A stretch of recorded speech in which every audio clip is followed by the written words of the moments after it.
അസ്സലാമലൈക്കും. സീനാസ് ഫുഡ് ഡയറീസിലെ ഇന്നത്തെ വീഡിയോയിലേക്ക് എല്ലാവർക്കും സ്വാഗതം. ഇന്ന് ഞാൻ വന്നിരിക്കുന്നത് കാരപ്പൊടി എന്നൊക്കെ പറയും കേട്ടോ. അത് നുള്ളിയെടുത്തിട്ട് ഒരു അവിയൽ വെക്കുന്നതിൻ്റെ റെസിപ്പിയുമായിട്ടാണ്. വളരെ ടേസ്റ്റി ആയിട്ടുള്ളൊരു മീൻ കറിയാണിത്. ഇതൊക്കെ കഴുകിയൊക്കെ വൃത്തിയാക്കി എടുക്കുന്ന പാടേ ഉള്ളൂ. വൃത്തിയാക്കി എടുത്തു കഴിഞ്ഞാൽ ഇത് വെച്ച് കഴിഞ്ഞാൽ പിന്നെ ഇത് മാത്രം മതി കേട്ടോ ചോറുണ്ണാൻ. ചോറ് പാത്രം കാലിയാകുന്നത് അറിയുകയില്ല. അത്രയ്ക്ക് ടേസ്റ്റാണ്. അപ്പോൾ നമുക്ക് ഈ ടേസ്റ്റി ആയിട്ടുള്ള കാരപ്പൂച്ചി അവിയൽ എങ്ങനെയാണ് തയ്യാറാക്കി എടുക്കുന്നതെന്ന് നോക്കാം. അപ്പോൾ നമുക്ക് വീഡിയോയിലേക്ക് പോയാലോ? അപ്പോൾ അതാ കുറച്ച് കാരപ്പൊടി കിട്ടിയിട്ടുണ്ട്.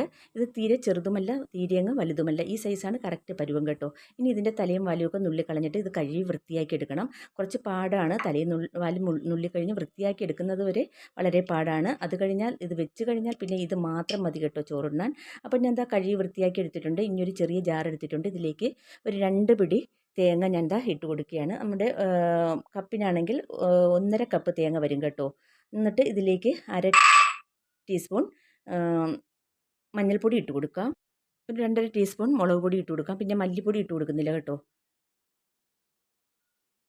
അപ്പോൾ 2.5 ടീസ്പൂൺ മുളക് പൊടി ഇട്ട് കൊടുത്തിട്ടുണ്ട്. പിന്നെ ഒരു ചെറിയ ഉള്ളി ഇട്ട് കൊടുക്കാം. എന്നിട്ട് കുറച്ച് കറിവേപ്പില ഇട്ട് കൊടുക്കാം.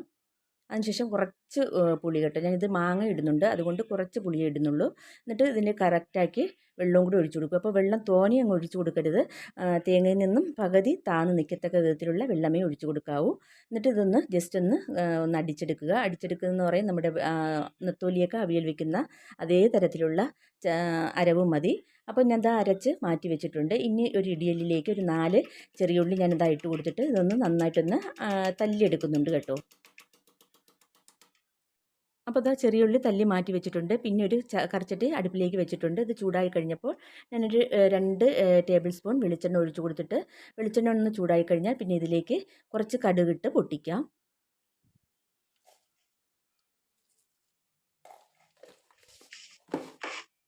കടുകും കൂടി പൊട്ടിക്കഴിഞ്ഞാൽ പിന്നെ ഇതിലേക്ക് നമുക്ക് അരിഞ്ഞു വെച്ചിരിക്കുന്ന കുറച്ച് മാങ്ങ, ഒരു ചെറിയ ടൊമാറ്റോ അരിഞ്ഞത്, പിന്നെ 2-3 പച്ചമുളക്, കുറച്ച് കറിവേപ്പില, ഇത് 4 ഇതിലേക്ക് ഇട്ട് കൊടുക്കാം.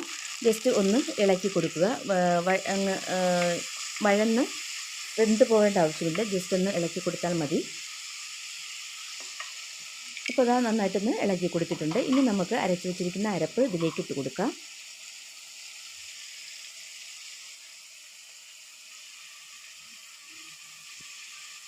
എന്നിട്ട് എല്ലാം കൂടി ഒന്ന് ഇളക്കി കൊടുക്കുക. ഇളക്കി കൊടുത്തിട്ട് അരപ്പ് നന്നായിട്ടൊന്ന് ചൂടാവണം. അതിൻ്റെ ഒരു പച്ച മണമൊക്കെ ഒന്ന് മാറിക്കിട്ടണം. അപ്പോൾ ഇതിനിടയിൽ നമുക്ക് കുറച്ച് ഉപ്പിട്ട് കൊടുക്കാം. 1 ടീസ്പൂൺ ഉപ്പ് ഞാൻ ഇതിലേക്ക് ഇട്ട് കൊടുക്കുന്നുണ്ട്. കുറച്ച് ഉപ്പ് ഇടാവൂ കേട്ടോ, കാരണം നമ്മൾ ഇതിൽ കുറേയധികം വെള്ളമൊന്നും ചേർക്കുന്നില്ല. എന്നിട്ട് ജാറ് കഴുകി ഒരു 2-3 ടേബിൾ സ്പൂൺ വെള്ളവും കൂടി ഇതിലേക്ക് ഒഴിച്ചു കൊടുക്കുന്നുണ്ട്. കുറച്ചധികം വെള്ളമേ ഒഴിച്ചു കൊടുക്കുകയുള്ളൂ കേട്ടോ. ഇതിൽ ധാരാളം വെള്ളം ഒഴിച്ചു കൊടുക്കില്ല. അരപ്പൊന്ന് നിന്ന് വേഗത്തക്ക വിധത്തിലുള്ള വെള്ളം മാത്രമേ ഒഴിച്ചു കൊടുക്കുള്ളൂ. ഇനി നമുക്ക് ജാറൊന്ന് കഴുകിയ ആ വെള്ളവും കൂടി ഒന്ന് ഒഴിച്ചു കൊടുക്കാം. എന്നിട്ട് എല്ലാം കൂടി ഇളക്കി കൊടുക്കുക. ഇനി നമുക്കിതൊരു 2 മിനിറ്റ് നേരം ഒന്ന് അടച്ച് വയ്ക്കാം. അപ്പോൾ 2 മിനിറ്റ് കഴിഞ്ഞിട്ടുണ്ട്. ഇതാ ചെറിയ തിളയൊക്കെ വന്നിട്ടുണ്ട്. ഈ സമയം നമുക്ക് തല്ലിയെടുത്ത ചെറിയുള്ളി ഇതിലേക്ക് ചേർത്ത് കൊടുക്കാം. പിന്നെ ഈ ചതച്ച ചെറിയുള്ളി നമ്മൾ മാങ്ങയൊക്കെ വഴറ്റിയ സമയത്ത് വേണമെങ്കിൽ ഇട്ട് കൊടുക്കാം. അല്ലെങ്കിൽ ഇതുപോലെ തിളച്ചു കൊണ്ടിരിക്കുന്ന സമയത്ത് ചേർത്ത് കൊടുക്കാം. ഇതുപോലെ ചെയ്താൽ ഉള്ളിയുടെ പച്ച ചുവ നന്നായിട്ട് എടുക്കും കേട്ടോ. വളരെ ടേസ്റ്റിയാണത്. അപ്പോൾ ഇതാ ആ ചെറിയ ഉള്ളി ചതച്ചത് ഞാൻ ഇതിലേക്ക് ഇട്ട് കൊടുത്തിട്ടുണ്ട്. ഇനി ഒന്ന് ഇളക്കി കൊടുക്കാം. ഇനി അടച്ച് വെച്ചിട്ട് വീണ്ടും ഒരു 2-3 മിനിറ്റ് നേരം ഇതൊന്ന് പകുതി ഒന്ന് വറ്റി കിട്ടണം. ഈ വെള്ളമൊക്കെ ഒന്ന് മാറി കിട്ടണം. അപ്പോൾ ഇതാ 2 മിനിറ്റ് കഴിഞ്ഞപ്പോൾ വീണ്ടും ഞാൻ തുറന്ന് നോക്കിയിട്ടുണ്ട്.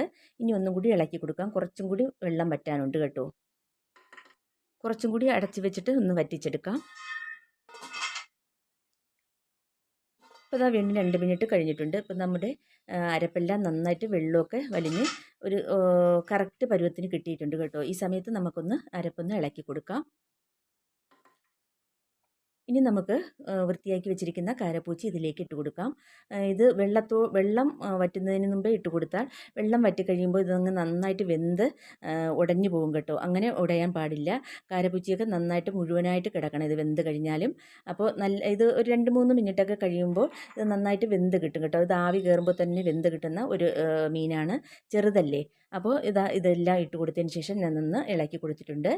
ഇനി നമുക്ക് കറിക്ക് നല്ല ടേസ്റ്റും മണത്തിനും വേണ്ടി കുറച്ച് വറുത്ത് പൊടിച്ച ഉലുവയും കൂടി ഇട്ട് കൊടുക്കാം. ഒരു 1/2 ടീസ്പൂണോളം ഉലുവ പൊടി വിതറി കൊടുക്കുന്നുണ്ട്. ഇനി ഒന്ന് ഇളക്കി കൊടുത്തതിന് ശേഷം അടച്ച് വെച്ചിട്ട് ഒരു 2 മിനിറ്റ് കൂടി കഴിഞ്ഞാൽ നമുക്കിത് ഫ്ലെയിം ഓഫ് ആക്കാം. അപ്പോൾ അത് അടച്ച് വെക്കാം.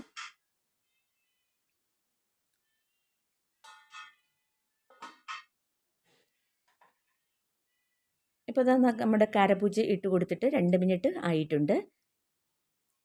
ഇപ്പോൾ ഇതാ കറക്റ്റായിട്ട് നമ്മുടെ കാരപ്പൂച്ചിയുടെ വെള്ളമൊക്കെ നല്ല കറക്റ്റായിട്ട് വറ്റിയിട്ടുണ്ട് കേട്ടോ. നല്ല മണവും എടുക്കുന്നുണ്ട്. ചെറുതായിട്ടൊന്ന് നമുക്ക് ഇളക്കി കൊടുക്കാം. ഇനി നമുക്കിതിലേക്ക് കുറച്ച് പച്ച വെളിച്ചെണ്ണയും കൂടി ഒഴിച്ചു കൊടുക്കാം. നല്ല ടേസ്റ്റാണ് ഈ ഇറക്കാൻ നേരത്ത് ഈ പച്ച വെളിച്ചെണ്ണയും കൂടി ഒഴിച്ചു കൊടുക്കുമ്പോൾ. ഇനി നമുക്ക് ഫ്ലെയിം ഓഫ് ആക്കാം. ഇത്ര മതി. ഇത്രയേ ഉള്ളൂ. നമ്മുടെ കാരപ്പൂച്ചി അവിയൽ ഇവിടെ റെഡി ആയിട്ടുണ്ട്. വളരെ ടേസ്റ്റി ആയിട്ടുള്ളൊരു കാരപ്പൊടി അവിയലാണ്. ഈ കാരപ്പൊടി അവിയലുണ്ടെങ്കിൽ ചോറ് തിന്നാൻ ഇത് മാത്രം മതി കേട്ടോ. ചോറ് പാത്രം കാലിയാകുന്നത് അറിയുകയില്ല. അപ്പോൾ നമ്മൾ ഒഴിച്ച എണ്ണയും അതിൻ്റെ നെയ്യൊക്കെ നന്നായിട്ട് തെളിഞ്ഞ് വന്നിട്ടുണ്ട്. അപ്പോൾ ഇന്നത്തെ വീഡിയോ നിങ്ങൾക്ക് എല്ലാവർക്കും ഇഷ്ടമായെന്ന് വിചാരിക്കുന്നു. വീഡിയോ ഇഷ്ടമായാൽ ലൈക്ക് ചെയ്യാനും ഷെയർ ചെയ്യാനും കമൻറ്റ് ചെയ്യാനൊന്നും മറന്നു പോകരുതേ. പിന്നെ എൻ്റെ വീഡിയോ ആദ്യമായിട്ട് കാണുന്ന കൂട്ടുകാരും കണ്ടിട്ട് ഇതുവരെ സബ്സ്ക്രൈബ് ചെയ്യാത്ത കൂട്ടുകാരുമുണ്ടെങ്കിൽ പ്ലീസ് ഒന്ന് സബ്സ്ക്രൈബ് ചെയ്ത് ഒന്ന് സപ്പോർട്ട് ചെയ്യണേ.